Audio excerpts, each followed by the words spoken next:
Muhammad Ali, stripped of his world heavyweight title and barred from entering a professional ring due to his refusal to be inducted into the armed forces, spent his days in the dim light of a small, nondescript training gym on the outskirts of the city.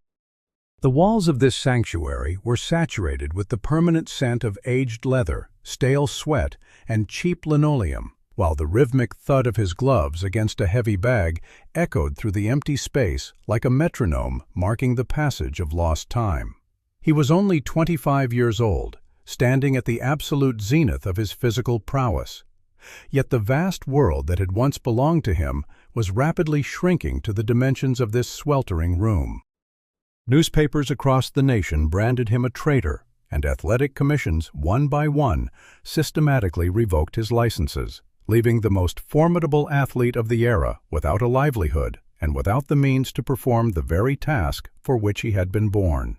Ali stood by the narrow window, watching the polished Cadillacs glide past in the bright Florida sun, feeling the slow, relentless tightening of financial pressure around his family and his inner circle.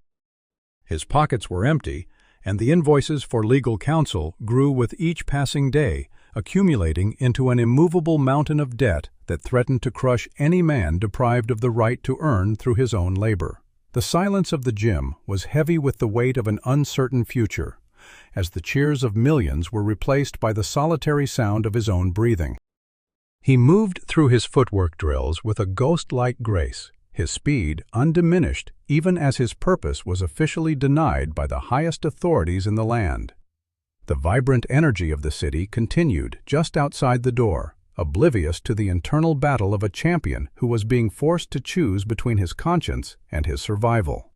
Every shadow in the room seemed to stretch longer as the afternoon faded, mirroring the growing darkness of his legal situation. He felt the isolation acutely, a silent exile within his own country, where the only thing he could still control was the discipline of his body and the unwavering resolve of his mind. The heat of the Miami evening pressed against the glass, but the chill of being discarded by the sporting world he had dominated remained settled in his chest. He was a king without a throne, a fighter without a fight, waiting in the gloom for a bell that might never ring again. The heavy silence of the gym was abruptly shattered by the arrival of a figure whose very presence clashed violently with the humble austerity of the surroundings. Accompanied by two broad-shouldered guards who hovered like dark shadows, a man representing a powerful gambling syndicate from Nevada stepped into the dim light. His name was one whispered in the corridors of political influence and immense wealth, a man who traded in opportunities that existed on the fringes of the law. He brought with him a proposal that, amidst Ali's total isolation from the sporting world, appeared as a desperate lifeline thrown into a raging and unforgiving ocean. The syndicate offered to organize a series of high-profile exhibition matches on a private island located far beyond the reach of United States jurisdiction, a place where the restrictive reach of athletic commissions held no power and where no license was required to fight. The terms of the contract were staggering, promising an immediate payment of $2 million in cash upon signing, an amount that in the economic landscape of 1967 represented a vast and generational fortune. Yet beneath the glittering promise of financial salvation lay a condition that caused the air in the room to turn cold. The syndicate did not merely want Ali to box. They demanded that he become the primary face of a provocative new chain of international casinos, a brand that openly positioned itself as a defiant counter to traditional American values. Most significantly, the agreement required Ali to sign a formal public statement declaring that his refusal to serve in the military had been motivated not by deep religious convictions or sincere conscience, but by a simple desire to avoid the physical dangers of combat. This calculated move was designed to transform his image into a marketable symbol of rebellion for profit, stripping away the spiritual weight of his protest to replace it with a narrative of self-preservation. It offered a swift exit from the looming financial abyss and a chance to reclaim the opulence and global attention that had been stripped from him. But the cost of this rescue demanded a total and public renunciation of the very essence of his struggle. As the representative laid the documents upon a scarred wooden table, the contrast between the pristine paper and the grime of the gem felt like an accusation. Ali looked at the man, whose polished exterior masked the predatory nature of the deal, and felt the immense gravity of the choice pressing down on his shoulders. The offer promised to end the harassment from the government, silence the creditors who knocked at his door, and restore the comfort his family had grown accustomed to. It was a chance to stop being a martyr and start being a king again, albeit a king in a gilded cage, owned by men who cared nothing for his soul. The shadows of the palm trees outside stretched across the floor like bars, mirroring the psychological trap that was being meticulously set. He realized that accepting the money would mean the end of his legal battles, but it would also mean the death of the man who had stood before the world and claimed a higher purpose. The representative waited with a patient, knowing smile, convinced that the weight of the debt and the heat of the Miami sun would eventually force the champion to bend. Ali remained motionless, his eyes fixed on the heavy ink of the contract, as the seductive whisper of wealth vied for dominance against the silent call of his own integrity. Later that night, Ali walked for hours along the deserted shoreline, where the rhythmic roar of the Atlantic waves seemed to drown out the chaotic noise of his own thoughts. The moon hung low over the water, casting a silver path that led toward an unreachable horizon, mirroring the elusive clarity he sought. The image of the $2 million lingered in his mind like a heavy iron key to the cage in which he had been confined, a sum so vast it could dissolve every shadow of debt and doubt currently haunting his life. He pictured the faces of his children, whose futures remained uncertain as he struggled to provide even the most basic necessities, and the weary faces of his lawyers, whose continued faith in the justice system was anchored only by his promises of eventual victory. Visions of the opulent halls in Las Vegas flickered in his imagination, places where he could once again be the celebrated king, surrounded by the adulation and luxury he had earned, instead of living as an outcast and a target of vitriol in his own country. He eventually sought refuge from the damp night air in a small, dimly lit cafe frequented by the local black community, a modest establishment where the smell of fried fish and coffee offered a fragile sense of home. Sitting in a corner booth, he remained unrecognized by the elderly waiter who spent the quiet hours recounting stories to the few patrons remaining. The old man spoke with a trembling reverence about Muhammad Ali, describing him as a singular beacon of hope precisely because he had refused to bend under the immense pressure of the government and the boxing commissions. Ali sat in the half-light, listening to the waiter's tired but resolute voice, and realized with a profound heaviness that his decision reached far beyond the boundaries of his own bank account. He was no longer just a man or an athlete. He had become a vessel for the aspirations and the pride of millions, who saw in his defiance a reflection of their own struggle for dignity. The internal conflict tore at him with a physical intensity, a war between the natural desire for personal security and the crushing weight of responsibility toward an entire generation. He could almost see the moment his pen would touch the paper, envisioning the instantaneous collapse of the invisible bridge he had built between his heart and the people who believed in his absolute sincerity. To accept the money would be to admit that his sacrifice was a lie, a mere business tactic waiting for the right price, and that realization felt more agonizing than any punch he had ever sustained. The damp mist of the ocean breeze mingled with a cold sweat on his forehead as he grappled with the terrifying isolation of his position. He understood that the world of convenience and wealth was waiting just a few blocks away, yet the price of entry was the total annihilation of the man he had fought so hard to become. As the first hints of dawn began to gray the edge of the sky, he remained seated in the silence, searching for the answer to the singular question of whether his faith and his truth were truly for sale at any price. The next morning, the representative of the syndicate returned with a renewed and more aggressive sense of purpose, bringing not only the formal legal documents, but also a collection of glossy photographs depicting a sprawling, sun-drenched estate in the Swiss Alps. He laid these images out across the scarred gym bench, presenting a vision of a life in exile that was defined by absolute comfort, total security, and a permanent escape from the grueling cycle of courtrooms, death threats, and the suffocating racial segregation of America. The man spoke with a silver-tongued conviction, arguing that Ali's solitary crusade against the United States government was a futile exercise in self-destruction, and that the system would never truly offer him forgiveness or restoration. He insisted that the only genuine way to claim victory over his enemies was to become wealthier and more powerful than them, using their own obsession with capital to insulate himself from their reach. The psychological pressure intensified when several of Ali's longtime associates and friends arrived at the gym, their faces etched with the exhaustion of shared poverty and the fear of a future without a steady income.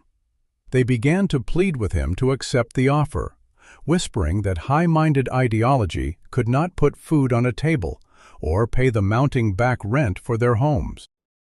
Ali felt the ground beneath his feet beginning to give way as the very people he trusted most started to openly doubt the path he had chosen, their desperation clouding the moral clarity he had tried so hard to maintain. In a moment of profound vulnerability, he actually reached out and took the heavy gold pen offered by the visitor, his fingertips brushing against the cool, smooth surface of the $1,000,000 check.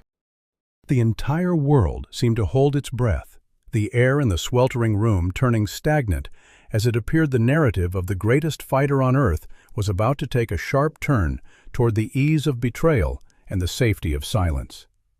But in that frozen second, Ali looked down at his own palms, seeing the calluses and the scars that remembered the honest weight of boxing gloves and the rough, warm touch of the working people who had cheered for him in the streets of Louisville and Chicago.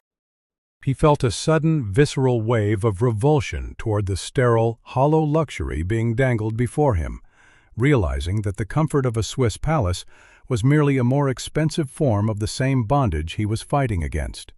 The gold of the pen felt like a leaden weight, a cold metal chain that would forever tether his voice to the interests of men who viewed his convictions as nothing more than a negotiable asset. The seductive images of the Alps and the promise of a quiet life began to dissolve in the heat of the Miami morning, replaced by a renewed understanding that his identity was not a commodity to be bartered for peace. He tightened his grip on the pen, but not to sign, as the realization took hold that the heat of the struggle was far more precious than the cold comfort of a paid retreat. The meeting in the opulent penthouse of a premier Miami hotel was intended to be the final chapter in a long negotiated surrender. Around the polished mahogany table sat men of immense influence, architects of high-stakes deals who were prepared to finalize the purchase of a living legend.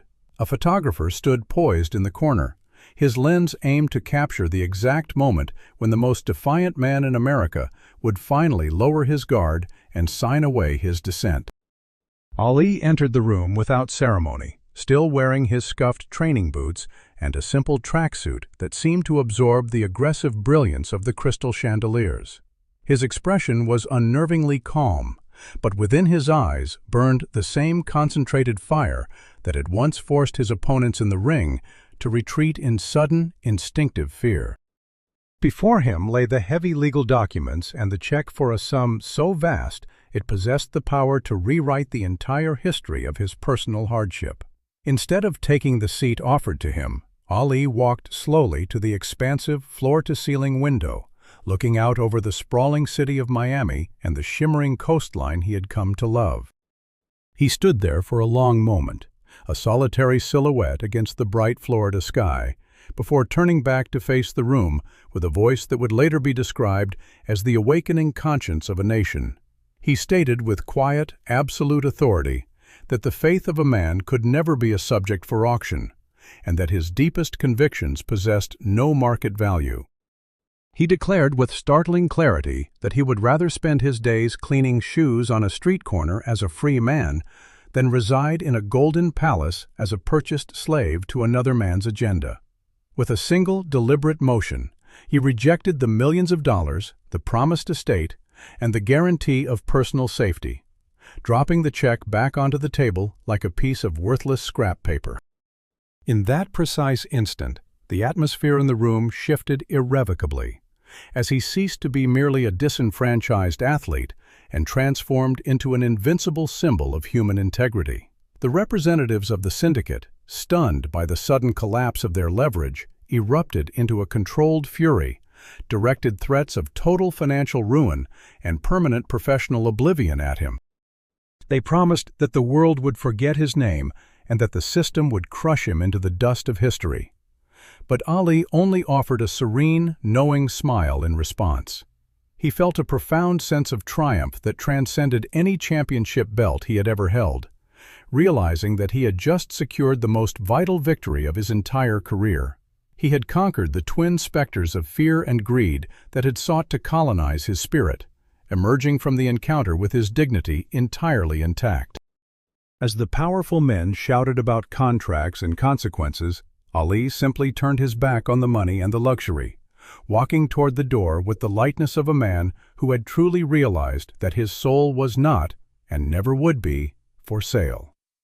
The years drifted past with the inevitable momentum of history, and the millions of dollars that Ali had rejected in that Miami penthouse eventually turned to dust when compared to the monumental legacy he constructed through his steadfastness.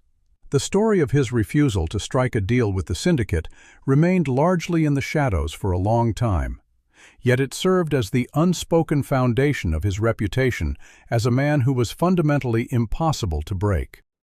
By 1974, when he triumphantly reclaimed his world title in the legendary Rumble in the Jungle against George Foreman, the global audience already understood that they were witnessing more than just a supreme athlete. They saw a man whose word was significantly harder and more enduring than any physical blow he had ever landed. His financial situation gradually stabilized as his career reached new heights, but he never harbored a single moment of regret for those lean, difficult years in Miami, when he had been forced to count every penny and skip meals to survive.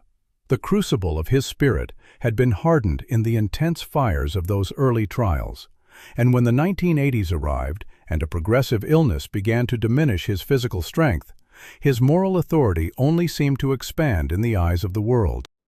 The workshop of his character remained standing like an indestructible lighthouse for anyone who found themselves caught between the seduction of a comfortable lie and the jagged edge of a difficult truth. Muhammad Ali demonstrated to the entire world that genuine wealth was not found in the fluctuating digits of a bank statement, but in the rare and quiet ability to look into a mirror without a trace of shame. He became a living legend, a profound reminder to every subsequent generation that while the authorities could strip a man of his titles, his money, and even his physical freedom, they were utterly powerless to seize his honor unless he chose to sell it himself. Even as his movements slowed and his voice grew quiet, the resonance of his earlier defiance grew louder with time. He was no longer just the king of boxing, but the king of his own conscience, a man who had navigated the storm and emerged with his soul entirely intact. The memory of that rejected check and the sterile luxury of the penthouse faded into insignificance, replaced by a global reverence that transcended borders and cultures. His life proved that the ultimate victory was not found in the accumulation of gold, but in the preservation of the self against the overwhelming tide of compromise. He stood as a stationary point in a moving world, an undefeated champion of the human spirit who had shown that a man's integrity was the only possession truly worth keeping. In the end, the light he cast through the fog of history was not fueled by the millions he had turned away, but by the fire of a conviction that remained unquenchable until the very last bell.